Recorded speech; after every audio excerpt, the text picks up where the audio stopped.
मैं वर्षा आपके अपने यूट्यूब चैनल वर्षा एजुकेशन में एक बार फिर से स्वागत करती हूँ। दोस्तों कैसे हैं आप? आशा करती हूँ अच्छे होंगे, आप लोगों की स्टडी भी अच्छी चल रही होगी। दोस्तों हम लोगों ने जैसा कि हिंदी गद्य साहित्य के इतिहास में हिंदी का विकासात्मक आलोचना हम लोग पढ़ रहे थे। आलोचना के अंतर्गत दोस्तों हम लोग महत्वपूर्ण अच्छे प्रश्नों को हल कर रहे थे। और दोस्तों जो क्लासेस मैं आपको कल प्रोवाइड कराई हूँ, मैं यही उम्मीद करूँगी कि आप लोगों ने वो क्लासेस देखी होंगी और अच्छे से आप लोग का रिवीजन ज़रूर हुआ होगा अगर वो आप लोगों ने पूरा वीडियो देखा होगा। क्योंकि दोस्तों मैंने जितना भी आप लोगों को 3 ही क्लास आलोचना की दी है अच्छे से समझा के, और कल के क्लास में मैंने को क्वेश्चन के माध्यम से बहुत अच्छे से एक्सप्लेनेशन करा के एक बार फिर से आलोचना को रिकॉल करा दिया है। तो उस क्रम को बढ़ाते हुए दोस्तों आज मैं फिर आप लोग के समक्ष अच्छे प्रश्नों को लेकर उपस्थित हुई हूँ। तो सॉल्व करते हैं हम लोग अपने अगले प्रश्न को। तो 38वां प्रश्न है कि हिंदी साहित्य 20वीं शताब्दी के रचनाकार कौन है। ये सब दोस्तों मैंने आप लोगों को बताया है सारी रचनाएं, तभी तो ये प्रैक्टिस सेट करवा रही हूँ। मैं अपने क्लास में दोस्तों आप लोग देखे होंगे कि बिना पढ़ाए मैं कभी भी कोई चीज़ का प्रैक्टिस सॉल्व पेपर नहीं कराई हूँ, क्योंकि मेरा उद्देश्य है हम जितना भी आप लोग को पढ़ाएं तभी जाके वो प्रैक्टिस सेट ही करवाएं। क्योंकि मेरा मानना ये है कि जो भी मेरे चैनल पे आया है वो बिल्कुल ज़ीरो से है, पहले पढ़े फिर उसके बाद अच्छे प्रश्न को सॉल्व करें। तो आप लोग खुद देखेंगे कि उसी से संबंधित ही प्रश्न होगी। और रही बात, अभी आलोचना ख़त्म नहीं हुआ है, आलोचना भी है, ठीक है, बहुत सारी आलोचना भी हम लोग की बची हुई हैं, उसको भी मैं आप लोग को कराऊंगी, आप लोग बिल्कुल भी परेशान मत होइएगा। तो पहला प्रश्न है कि हिंदी साहित्य 20वीं शताब्दी के रचनाकार हैं। ऑप्शन ए है हजारी प्रसाद द्विवेदी, दूसरा है आचार्य नंदुलारे वाजपेयी, तीसरा है रामविलास शर्मा, चौथा है डॉक्टर नगेंद्र। तो हिंदी साहित्य 20वीं शताब्दी के रचनाकार हैं दोस्तों, कौन है? आचार्य नंद दुलारे वाजपेयी, ठीक है। नंद दुलारे वाजपेयी जो है दोस्तों, इनको किस प्रकार का आलोचक माना जाता था? इनको जो है इनको जो है समन्वयशील, स्वच्छंदतावादी और सौष्ठववादी आलोचक माना जाता है। ये आप लोगों को याद रखना है, इनकी क्वालिटी है, ठीक है। प्रश्न आ सकता है कि ऐसा कौन से जो है आचार्य हैं या कवि कुछ भी दे दे कि वह जो है स्वच्छंदतावादी सौष्ठववादी आलोचक हैं, तो आप लोग को बताना है आचार्य नंद दुलारे वाजपेयी जी, ठीक है। अब अगला प्रश्न है कि महाकवि सूरदास किसकी आलोच्य कृति है? ये तो प्रश्न पूछा हुआ है, महाकवि सूरदास किसकी आलोच्य कृति है? तो देखते हैं, आचार्य नंद दुलारे वाजपेयी फिर है, तो इसका पहला ऑप्शन नंद दुलारे वाजपेयी, दूसरा ऑप्शन हजारी प्रसाद द्विवेदी, तीसरा है रामचंद्र शुक्ल और चौथा है डॉक्टर नगेंद्र। तो दोस्तों इसका जो सही आंसर हो जाएगा वो कौन सा हो जाएगा? वो हो जाएगा दोस्तों पहला, ठीक है, नंद दुलारे वाजपेयी। तो अब नंद दुलारे वाजपेयी की 2 रचनाएं आई हैं, तो मैं आप लोग को और भी इम्पोर्टेंट इनकी महत्वपूर्ण आलोचक कृतियाँ बता देती हूँ। जैसे कि हिंदी साहित्य 20वीं शताब्दी है, उसका प्रकाशन 1942, ठीक। अभी आया महाकवि सूरदास, ठीक है। अब इसका प्रकाशन वर्ष क्या था? इसका प्रकाशन वर्ष दोस्तों 1952, ठीक है, 1952 है। अब महाकवि सूरदास इनका है, महाकवि निराला भी इनका है, मोस्ट इम्पॉर्टेंट नई कविता इनका है नंद दुलारे वाजपेयी का, जो कि 1973 ईस्वी में प्रकाशित है। सुमित्रा नंदन पंत है, रस सिद्धांत भी बहुत इंपॉर्टेंट है, इसका भी प्रकाशन वर्ष याद रखिएगा आप लोग, 1977 है। फिर रीति और शैली है, रीति और शैली का प्रकाशन वर्ष है 1979। फिर नया साहित्य नए प्रश्न, ठीक है। ये सब इनकी नंद दुलारे वाजपेयी की महत्वपूर्ण आलोचनात्मक कृतियां हैं। अगला प्रश्न है कि किस आलोचक के अनुसार छायावाद में एक नूतन सांस्कृतिक मनोभावना का उद्गम है और एक स्वतंत्र दर्शन की नियोजना भी है? ये लोगों को कराया हुआ है, अगर आप लोगों ने वो क्लासेस देखी होंगी अच्छे से। तो देखिए अभी प्रश्न भी मिल गया हम लोगों को कि आलोचक के अनुसार छायावाद में एक नूतन सांस्कृतिक मनोभावना का उद्गम है और एक स्वतंत्र दर्शन की नियोजना भी है। पहला ऑप्शन है डॉक्टर नगेंद्र, दूसरा है नंद दुलारे वाजपेयी, तीसरा है शांति प्रिय द्विवेदी, चौथा है इलाचंद जोशी। तो इसका जो सही आंसर हो जाएगा दोस्तों वो हो जाएगा नंद दुलारे वाजपेयी, ठीक है। मैंने आप लोग को बताया था कि नंद दुलारे वाजपेयी ने, इन्होंने ही सर्वप्रथम छायावाद को मानवीय और सांस्कृतिक प्रेरणा के रूप में व्याख्यायित किया है, ठीक है। फिर अगला प्रश्न है कि छायावाद का प्रथम समर्थ आलोचक। ये देखिए, आप लोग थोड़ा शब्दों को पकड़िएगा, ठीक है। छायावाद का प्रथम समर्थ आलोचक है, पहला ऑप्शन है नामवर सिंह, दूसरा है नंदुलारे वाजपेयी, तीसरा है नगेंद्र, चौथा है पंत। तो दोस्तों वो हो जाएगा नंद दुलारे वाजपेयी, ठीक है। फिर अगला प्रश्न है कि कवि सुमित्रा नंदन पंत के लेखक हैं, पहला दूसरा डॉक्टर नगेंद्र, तीसरा हजारी प्रसाद द्विवेदी और चौथा है निर्मला जैन। तो कवि सुमित्रा नंदन पंत के लेखक कौन है? वो है नंदुलारे वाजपेयी हैं, ठीक है। जो है इसका जो समय सीमा है दोस्तों वो है 1976, ठीक है। अब अगला है कि सुमित्रा नंदन पंत ग्रंथ के लेखक हैं। अब ये देखिए, इसके पहले अभी हम लोगों ने क्या पढ़ा? कवि सुमित्रा नंदन पंत, इसमें सिर्फ सुमित्रा नंदन पंत आया है, देखिए। चलिए, अच्छा हुआ कि इस तुरंत ही बाद यही प्रश्न आ गया। देखिए थोड़ा मिलता जुलता है ना, बड़ा कंफ्यूजन होता है दोस्तों। तो डॉक्टर नगेंद्र और चौथा है नंदुलारे वाजपेयी। अगर आपको ठीक से प्रश्न नहीं पढ़ेंगे ना तो पक्का नंदुलारे वाजपेयी ही बहुत लोग मारेंगे। लेकिन जो है दोस्तों इसका जो सही आंसर हो जाएगा वो हो जाएगा डॉक्टर नगेंद्र, ठीक है। डॉक्टर नगेंद्र इसका सही आंसर है, ठीक है। सुमित्रा नंदन पंत नामक ग्रंथ के लेखक, ठीक। अब फिर अगला प्रश्न क्या है? डॉक्टर नगेंद्र की रचना नहीं है। साकेत एक अध्ययन, सुमित्रा नंदन पंत देखिए अभी पढ़े वो तो है ही, देव तथा उनकी कविता, और है चौथा ऑप्शन कालिदास की निरंकुशता। तो इसमें पूछा है कि डॉक्टर नगेंद्र की रचना कौन सी नहीं है। तो ये तो इजी प्रश्न है दोस्तों, कालिदास की निरंकुशता इनका नहीं है। बाकी जो है साकेत एक अध्ययन और ये जो है इसका समय सीमा 1939 है, और देव तथा उनकी कविता है ही, और सुमित्रा नंदन पंत तो है ही, ठीक है। फिर अगला है कि डॉक्टर नगेंद्र की पुस्तक नहीं है। कामायनी के अध्ययन की समस्याएं, पहला ऑप्शन, दूसरा है भारतीय सौंदर्य शास्त्र की भूमिका, तीसरा है रस मीमांसा, चौथा है रस सिद्धांत।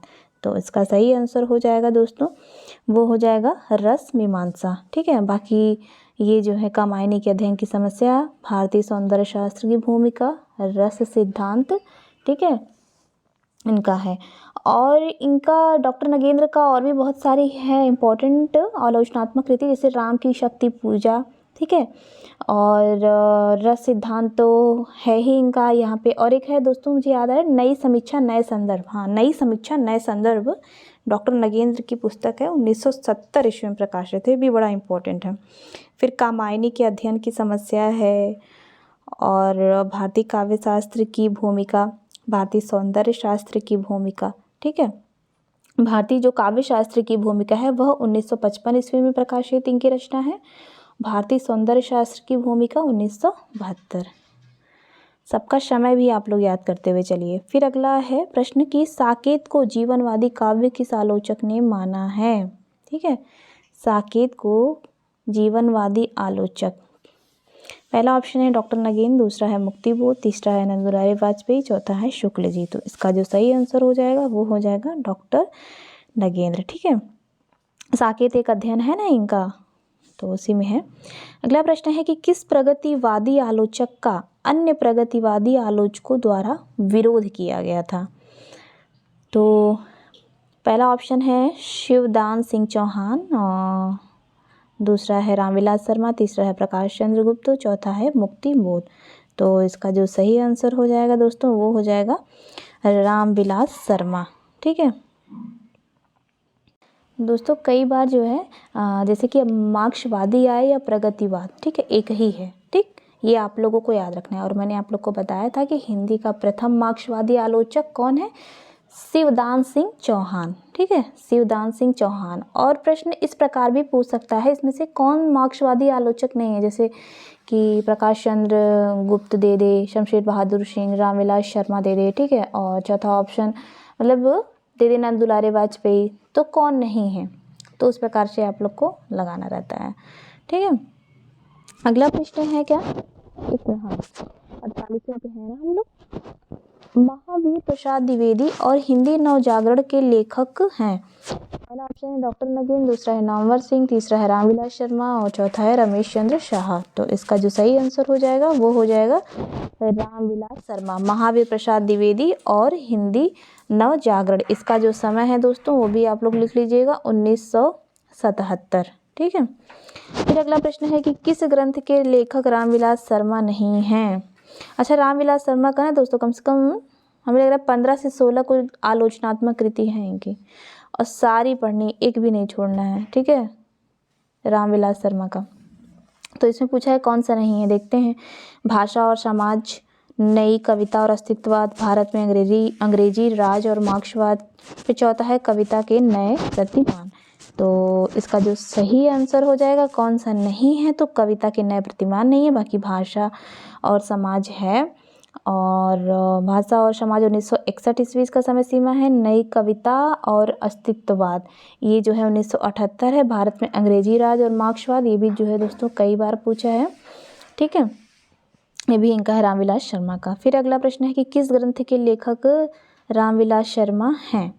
हिंदी साहित्य की भूमिका, मध्यकालीन बोध का स्वरूप, निराला आत्महंता आस्था, भारत में अंग्रेजी राज और मार्क्सवादी कि जो है भारत में अंग्रेजी राज और मार्क्सवाद रामविलास शर्मा का है आलोचना। अगला प्रश्न है कि किस आलोचक की आलोचना को ध्वन्यात्मक आलोचना कहा गया है। ठीक है, पहला ऑप्शन है शिवराज सिंह चौहान, दूसरा है रामविलास शर्मा, तीसरा है रमेश चंद्र शाह, चौथा है विश्वनाथ प्रसाद तिवारी। तो इसका जो सही आंसर हो जाएगा वो हो जाएगा रामविलास शर्मा। ठीक है, रामविलास शर्मा किस आलोचक की आलोचना को ध्वंसात्मक आलोचना कहा गया है, तो रामविलास शर्मा की आलोचना को। अगला प्रश्न है कि डॉक्टर नामवर सिंह की पुस्तक दूसरी परंपरा की खोज, बहुत इंपॉर्टेंट है ये, किस पर केंद्रित है। ठीक है, एक तो ये हो गया कि इनकी आलोचनात्मक कृति है नामवर सिंह की दूसरी परंपरा की खोज, किस पर केंद्रित है देखते हैं। पहला ऑप्शन है जयशंकर प्रसाद और दूसरा है जगदीश गुप्त, तीसरा है प्रेमचंद्र और चौथा है हजारी प्रसाद द्विवेदी। तो इसका जो सही आंसर हो जाएगा दोस्तों वो हो जाएगा हजारी प्रसाद द्विवेदी पर। अगला प्रश्न है कि आस्था और सौंदर्य, मार्क्सवाद और प्राचीन साहित्य का मूल्यांकन आलोचनात्मक पुस्तकों के लेखक हैं। आस्था और सौंदर्य, मार्क्सवाद और प्राचीन साहित्य का मूल्यांकन। पहला ऑप्शन है डॉक्टर नगीन, दूसरा है हजारी प्रसाद द्विवेदी, तीसरा है रामविलास शर्मा, चौथा है रमेश कुंतल मेघ। तो इसका जो सही आंसर है दोस्तों वो हो जाएगा रामविलास शर्मा, आस्था और सौंदर्य। ठीक है, मैं दोस्तों बोल रही हूँ ना, आप लोग जो है बता रही हूँ ना, रामविलास शर्मा का 15 से 16 है, सारा आप लोग लगभग याद कीजिएगा। ठीक है, जिनमें से निराला की साहित्य साधना 3 भाग में है, ये पूरा पढ़ लीजिएगा, उसका सन 1972-76। ठीक है, और फिर है भारतेंदु युग और हिंदी साहित्य विकास की परंपरा है इनकी, नई कविता और अस्तित्ववाद है, बड़ा इंपॉर्टेंट है इनका एक रामविलास शर्मा का हिंदी जाति का साहित्य। ठीक है, ये सब बड़ा इम्पॉर्टेंट सब है, सब याद कर लीजिएगा रामविलास शर्मा का, एक भी आलोचनात्मक कृति मत छोड़िएगा। फिर अगला प्रश्न है कि प्रगति और परंपरा किसकी आलोचनात्मक कृति है। प्रगति और परंपरा, तो ये भी जो है दोस्तों रामविलास शर्मा का है, इसका समय मैं आप लोग को बता दे रही हूँ 1941 ईस्वी। ठीक है, फिर अगला प्रश्न है कि किस आलोचक के अनुसार मुक्ति बोध का काव्य उनके आत्मसंघर्ष का कथन है। हाँ, किस आलोचक के अनुसार मुक्ति बोध का काव्य उनके आत्मसंघर्ष का कथन है। तो पहला ऑप्शन है रामस्वरूप चतुर्वेदी, दूसरा है अज्ञे और तीसरा है रामविलास शर्मा, चौथा है नेमीचंद जैन। तो इसका जो सही आंसर हो जाएगा वो हो जाएगा रामविलास शर्मा। क्लियर। फिर अगला है कि दिनकर कृत उर्वशी की कल्पना पत्रिका में ध्वंसात्मक समीक्षा किसने की थी, जिससे साहित्य जगत में हलचल मच गई थी। दिनकर कृत उर्वशी की कल्पना पत्रिका में ध्वंसात्मक समीक्षा किसने की थी, जिससे साहित्य जगत में हलचल मच गई थी। तो पहला ऑप्शन है भगवत शरण उपाध्याय, दूसरा है भगवती प्रसाद वाजपेयी, तीसरा है जगदीश गुप्त, चौथा है अज्ञे।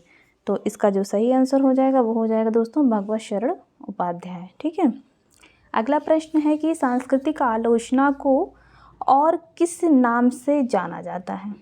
सांस्कृतिक आलोचना को, पहला है ऐतिहासिक आलोचना, दूसरा है सौष्ठववादी आलोचना, तीसरा है नई समीक्षा और चौथा है प्रभाववादी आलोचना। तो इसका सही आंसर हो जाएगा दोस्तों सौष्ठववादी आलोचना। फिर है अगला प्रश्न कि हजारी प्रसाद द्विवेदी की पुस्तक नहीं है। इसको भी मैंने आप लोग को जो है दोस्तों हजारी प्रसाद द्विवेदी की बहुत अच्छी आलोचनात्मक जो कृतियाँ हैं बढ़िया से आप लोग को बताया हुआ है। देखते हैं। पहला ऑप्शन है हिंदी साहित्य, दूसरा है कालिदास की लालित योजना, तीसरा है आधुनिक हिंदी साहित्य और चौथा है मध्यकालीन बोध का स्वरूप। तो इसमें पूछा है कि कौन सा पुस्तक हजारी प्रसाद द्विवेदी का नहीं है। तो आधुनिक हिंदी साहित्य नहीं है, बाकी हिंदी साहित्य, कालिदास की लालित योजना, मध्यकालीन बोध का स्वरूप इनका है। किसका? हजारी प्रसाद द्विवेदी का। फिर है अगला प्रश्न कि आचार्य हजारी प्रसाद द्विवेदी का प्रिय शब्द क्या है? प्रिय शब्द क्या है हजारी प्रसाद द्विवेदी का? लोक है, जनता है, मानस है या साहित्य है? तो इसका जो सही आंसर हो जाएगा वो हो जाएगा दोस्तों लोक। ठीक, लोक जो है हजारी प्रसाद द्विवेदी का प्रिय शब्द रहा है। अगला प्रश्न है कि आचार्य हजारी प्रसाद द्विवेदी आलोचना की किस पद्धति के प्रतिष्ठापक हैं? किस पद्धति के प्रतिष्ठापक हैं भाई? मार्क्सवादी, ऐतिहासिक, भौतिकवादी, मनोविश्लेषणवादी। तो इसका जो सही आंसर हो जाएगा वो हो जाएगा दोस्तों ऐतिहासिक। ठीक। फिर अगला प्रश्न है कि निम्नलिखित में कौन सी पुस्तक हजारी प्रसाद द्विवेदी ने नहीं लिखी है? ये भी अच्छा प्रश्न है हजारी प्रसाद द्विवेदी की। पहला है अशोक के फूल और दूसरा है नया साहित्य और तीसरा है कबीर और चौथा है हिंदी साहित्य की भूमिका। तो इसमें पूछा क्या है दोस्तों हजारी प्रसाद द्विवेदी ने कौन सी पुस्तक नहीं लिखी है? तो नया साहित्य इन्होंने नहीं लिखा है, बाकी अशोक के फूल, कबीर, हिंदी साहित्य की भूमिका ये सब हजारी प्रसाद द्विवेदी की ही जो है रचना है। अगला है प्रश्न कि प्रगतिवादी आलोचक नहीं है। देखिए दे दिया ना यहाँ पे, मैंने आप लोग को बताया था कि मार्क्सवाद आया, प्रगतिवाद एक ही है। अब इसमें पूछा है कि कौन से वो नहीं है आलोचक। तो पहला है शिवदान सिंह चौहान, दूसरा है प्रकाश चंद्र गुप्त, तीसरा है हजारी प्रसाद द्विवेदी, चौथा है रामविलास शर्मा। तो इसका जो सही आंसर हो जाएगा वो हो जाएगा दोस्तों हजारी प्रसाद द्विवेदी। ये तो जो है ऐतिहासिक आलोचक हैं और बाकी शिवदान सिंह चौहान, प्रकाश चंद्र गुप्त, रामविलास शर्मा और भी जो है दोस्तों शमशेर बहादुर सिंह, मुक्ति बोध, नेमीचंद जैन, रांगे राघव और शिव कुमार सिंह और नामवर सिंह तो हैं ही, विश्वम्बर नाथ उपाध्याय, ये सब जो है प्रगतिवादी आलोचक रहे हैं। ठीक। अगला प्रश्न है कि प्रगतिवाद आलोचना के मान साहित्यानुशीलन नामक आलोचना की पुस्तकों के लेखक कौन हैं? मोस्ट इम्पॉर्टेंट है दोस्तों, ये भी मैंने आप लोग को कराया हुआ है। पहला है कि रामविलास शर्मा, दूसरा है शिवदान सिंह चौहान, तीसरा है मुक्ति बोध, चौथा है केदारनाथ सिंह। तो इसका जो सही आंसर हो जाएगा वो हो जाएगा शिवदान सिंह चौहान। ठीक, शिवदान सिंह चौहान की ये सब जो है दोस्तों आलोचनात्मक पुस्तक है। शिवदान सिंह की जैसे देखिए प्रगतिवाद है ना, इसका समय हो जाएगा 1964, आलोचना के मान 1958, साहित्य अनुशीलन 1955। ठीक।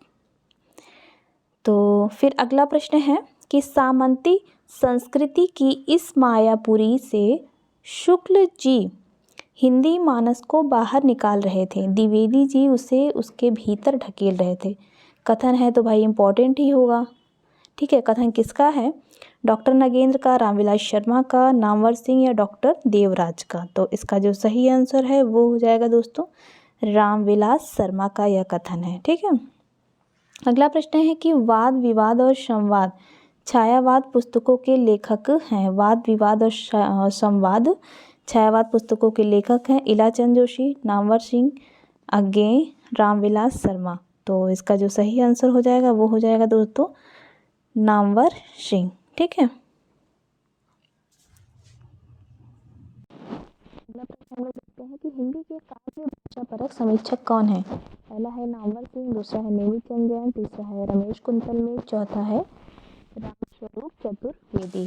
तो इसका जो सही आंसर है वो हो जाएगा दोस्तों रामस्वरूप चतुर्वेदी, हिंदी के काव्य भाषा परक समीक्षक। ठीक।